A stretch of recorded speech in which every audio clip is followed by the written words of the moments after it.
Thank you, Madam Chair, members of the committee. My name is Tim Duffy. I'm the Executive Director of the Rhode Island Association of School Committees. Relative to the three bills, Senator Lombardi has somewhat of a different proposal, and we're not opposed to that. That would incentivize school districts by rewarding them with additional school housing aid for undertaking projects around school safety, and we think that's a worthwhile initiative, and we would support that wholeheartedly. That language is also incorporated in Senator Fogarty's bill. That's the difference between Senator Archambault and Senator Fogarty's legislation.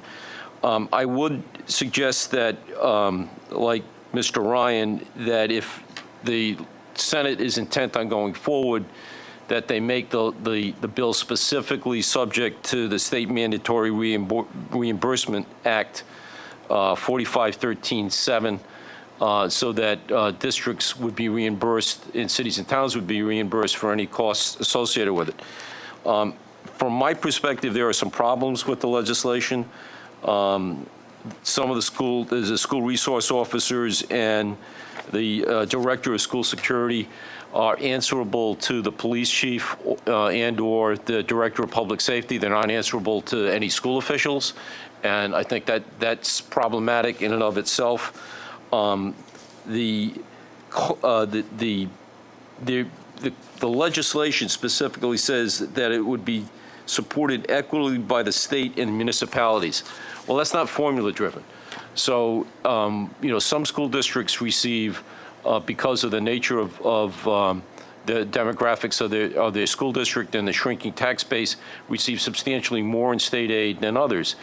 This would just say that it would be treated equitably. So if the costs are going to be borne, it should be driven by some sort of formula basis that recognizes how costly it is to educate a student in some school districts as opposed to other school districts, and a lack of tax base to be able to support that. So I think that's important.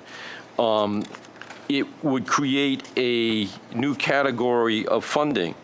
And if you look under the current statutes governing categorical funding, specifically high-cost special ed students, ELL,